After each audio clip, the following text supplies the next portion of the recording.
Hey guys, this is the New Blood Dan, and I'm here to do a tutorial. Well, I'm here to give you a tutorial on how to make your own Spider-Man suit pattern. Now, if you don't do the webs, which I'll get into once I fully get into this, you can basically use it for whatever pattern you want, like either the Flash, Superman, maybe even Batman. You know, it doesn't have to be Spider-Man, but Spider-Man has, at least in terms of the webs, has to be the most intricate. So me personally, if you're gonna make like Spider-Man suits and stuff eventually, it'd be easier just to trace the webs in the beginning and not have to waste time later.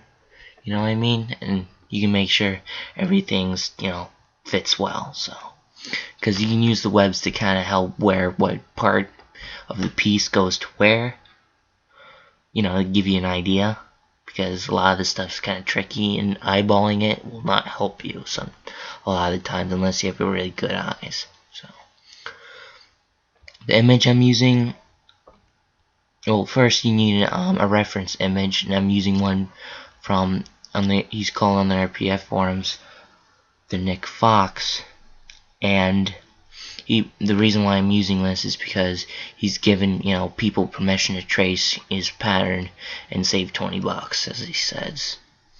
So I'll use his pattern since I have permission, and I recommend you trace a pattern like this one, mostly because he gives you permission, and I don't really recommend you trace a pattern that you don't have permission for to trace.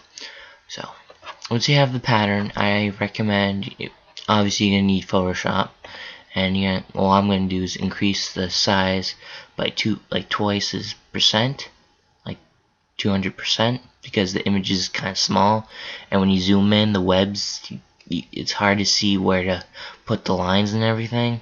So if you make it 200%, which it helps give you a good idea of where the black lines and webs are, but it doesn't increase the resolution by any means. It looks still pixelated, so it just makes it, I guess, finer a little bit, I guess.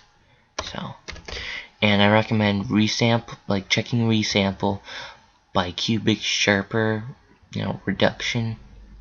So yeah, and yeah, so. Now, if you know how to use the vector line tool, like pen tool, or etc., then you know exactly what to do from here. Basically, just pinpoint, between, like right in, if you're gonna make the lines, obviously, pinpoint right between the black lines and the gray webs. But if you don't know how to use the pen tool, I'll give you a brief tutorial on that. First, all you do is you just click, like you click here, put a point right between, the webs, and I'll do it dramatic like this to give you an idea. And as you can see, if I do this to give you a better idea, it's completely straight, but the actual image shows that it's curved. So what you do is you hit Control, click and drag the mouse, so that make sure it's selected. You see this plus when you're in the vicinity of a point that you selected, like click and drag, it'll give you a plus sign, and what you do is you click on it and it adds another point. So when you move it around, these 2 points will stay into place. So what I do is I don't just click and drag, because sometimes if you just click and drag at a point, you either delete the point and it'll go back straight, or it just looks weird. So I recommend before doing it, you hit the Control and it gives you this, and you hold Control and click the point and you just move it up and down, and that's where you get the precision. So if you look at the image again, just hit Control, click on this point, and yeah, and you have to do a little wiggle room, and gives you a nice curve. Basically,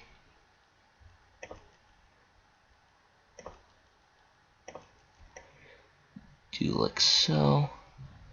You may need to try to get the hang of it, but it's fairly simple. Let me show you this. And as you see, that looks pretty, fine lines, if you ask me. And I'm just gonna stop right here because I don't want to, do like a 50-hour video to redo a pattern I already made a template of. Once you have that, you click, drag everything. Make sure the resolution, like the lines, right as of right now, has no resolution, so you make it as big as you want. But I prefer you make it big enough that at least fit like a 7-foot person. And there's ways to scale a suit pattern like this to appropriate heights, but I recommend like 7 feet because usually people aren't taller than 7 feet, so make the suit really high res. So when you scale it down, it doesn't be all pixelated because basic principles with that. So once you have, say example, this was sized and everything, to fit a big, really large person, like 7-foot person.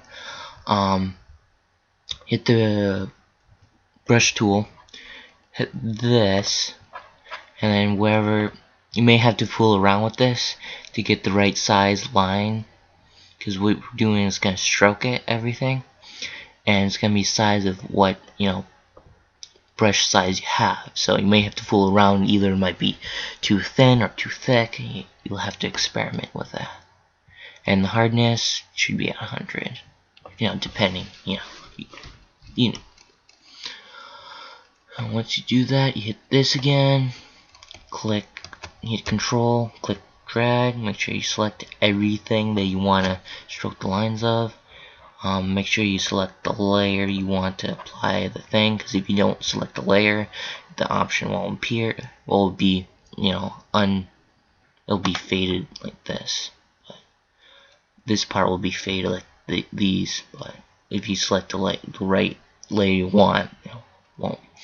So you select either fill path or stroke path. I recommend stroke path, because if you do fill path with all the webs and everything, it's gonna look like all wrong. So hit stroke path, use the brush tool, and hit OK. And the line's a little bit too big, so I'll have to do Control Z. Make the brush size probably like half of it. Now this obviously is going to vary between like how big you want the pattern to be. So stroke path, that looks better. Once you're happy with it, you can just delete the paths, but I recommend you save the paths as a template in case you make any mistakes in the future and you go back to it. So just click delete. As you can see, not a bad job. Not a bad job.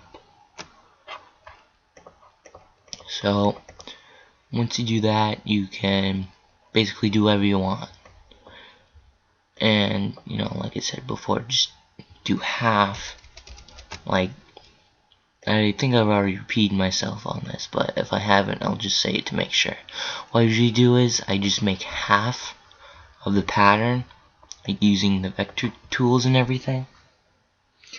And what I then do is I copy the vector points. You can copy and paste vector points, but when you make a vector and everything, using the pen tool, you only select those pen tools. You can't select any of the images, no matter if they're selected or not, or layers. And you can copy and paste and flip it. Like, if I do an example, I'll just do it very roughly. For example, like this. You just hit Control, drag the mouse while on the pen tool, hit Edit, copy, edit, paste, and then it'll look the same. So if you right click it, free transform path, flip horizontal, apply, but bam.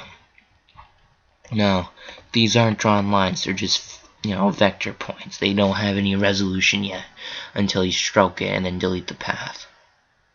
So, because once you stroke it, that's when it's assigning pixels depending on the brush size. So I usually just, just do like one of these, flip it, and then put it over here, make the copy, and I just go down the center of this, accordingly, and then like it'll have like a line here. What I'll do is I'll go in and get rid of that line, like, that's not necessary or not needed. So hope this tutorial is very helpful. If you have any questions, comment down below, and I'll try to get to you guys as soon as I can. And yeah, sorry, like I mentioned, I'd do this tutorial way long ago. I just didn't have the time and just figured, why not do it now? So, well, I have a little bit of time. So, comment, rate, subscribe, and I recommend checking out the Nick Fox on the RPF forums, replica, RPF meaning replica prop forums. And yeah, for the muscle base, I'm not sure how to do that yet, but once I figure that out, I'll probably do a tutorial on that as well. And anyway, guys, catch you guys later, and peace. See ya.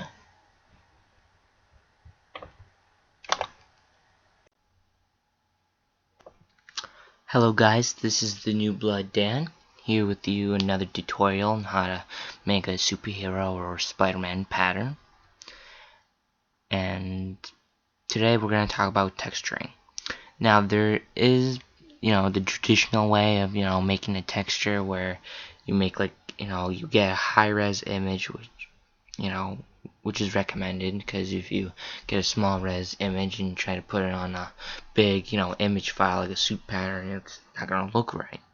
So get a large texture image of sorts, and what people, what some people normally do is try to, make a copy of like this and try to match it up, like, use the arrow keys and try to get it in, the right position, but sometimes they'll mess up and it may not be accurate, or it's just a pain in the neck. So like myself, so I came up with an interesting way of how to fix that. What I did was, like for this image anyway, I ignored these edges because these edges don't really match up with the consistency of this. Is that I took like a selection like between like a brick, like so, kind of like between here and between here. I kind of worked my way through up and down, left and right, and created basically an image like this. Now it looks like a fancy H, but wrong layer. But if you put it like on top of this, it's part of, roughly, it's in the format of this brick pattern. And the reason why I did this is because when you make a copy of this, it'll snap right into place, like up and down, left and right. So if I merge that down, copy, and then do it like this, snaps right into place. Like, cause you know how Photoshop, if you put like a square image, put in the corner, how it like snaps in. Well, basically the same principles apply. So basically, you can make this as big as you want, and it'll take you no time at all. And then, once you have a good size texturing, I'm going to use this as an example because I don't want to spend a few minutes making it, larger. Copy or cut from whatever you're choosing the like whatever image you're using. Now this pattern is a Sam Raimi template pattern that I use the brush tool to stroke all the vectors, and if you zoom in it'll look a lot better. And you just hit paste. Now if you look at reference shots of like Spider-Man's mask, you can try to reposition, like if you transform, hold the shift key, go up or down. Make it smaller because you don't want to make it up.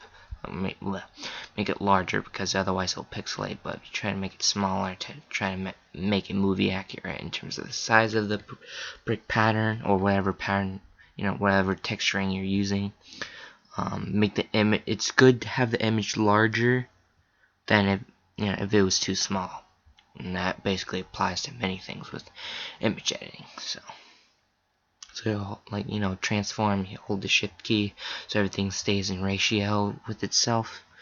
And I'm just gonna do this random. It's probably not gonna be accurate, but I'm gonna do this random and then apply. Now when you do this, sometimes what happens is that the white part of the image, or like whatever texturing you're using, the background image shows. And with white, you can easily fix that by going to here, having the layer, the textured layer selected, and going to multiply. And obviously didn't do anything because the white part's already gone. But if the white part wasn't, you could use that tool and it'll just get rid of it really quick. And once you have that there, you make multiple copies, and it'll snap right in. Pay attention to where, you'll know when it snaps in like that. So, and do that, and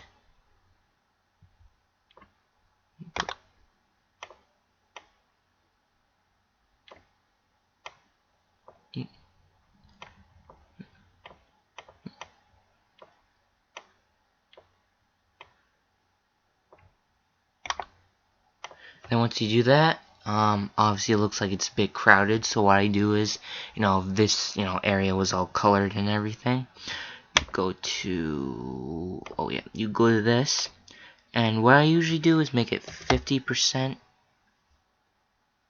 I forgot to change something. Push that down. What I do is I usually make it 50% because I think you get, obviously use this, to your liking, because I don't know what recommended number to use, but I just use whatever looks right to me. So, and once you do that, texture the areas you want, whether it's any part of the suit pattern.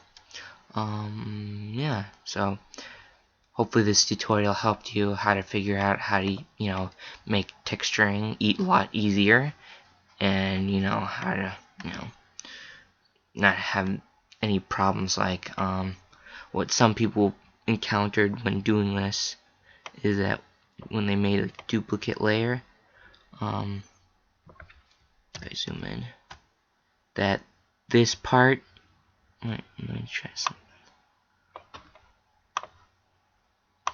What most people had trouble issues with is that they had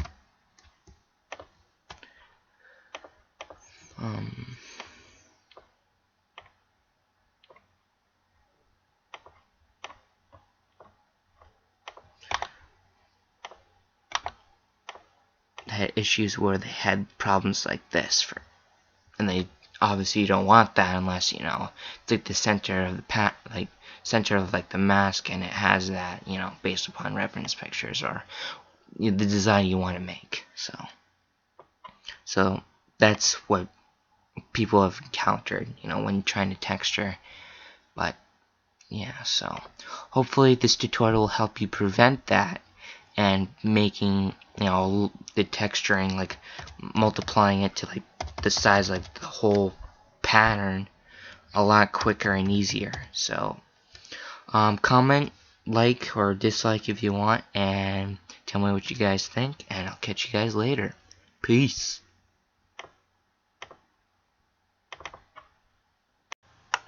Hello guys, New Blood here, and today I'm going to show you how I size Spider-Man pattern files. First, what I do is make sure that rulers is showing, which are these, and where I live, I make sure it's inches. Could vary depending on what place you are, whether you want meters or centimeters or stuff like that. But for the purpose of this tutorial, I'm going to have it at inches. And then make a second layer and make these lines here and here.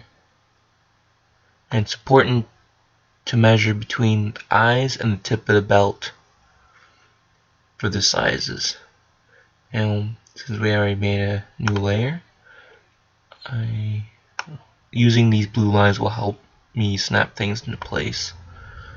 And fill that. And then you can just get rid of the guides if you want to. It's not going to show when you have the file printed or whatever. It's just going to show up in Photoshop. So I click and drag it to the top left corner. I use this as a reference because once I have it top left corner, I can look down here and see what length it is. And in the description, I will have a link to a tutorial I made on the RPF forums that'll tell you what length this has to be for what size you are. So if it's too big, I go to image size, and I make sure this is selected. If it's not selected, it's going to look like this. But once this is selected, I can tweak this, and then this will follow suit in ratio. So 9 inches. Obviously it's not going to be this small, but for the purpose of this tutorial, it's going to be this size. So click OK, and then you just compare how long the black bar is. And then if it's still too big, tweak it, make it smaller a little bit each time, and then hopefully you'll get to the length you want. Not this length because the file's too small. But yeah, so hopefully this tutorial helped you out in terms of how to properly size Spider-Man files, and I'll catch you guys later. Peace!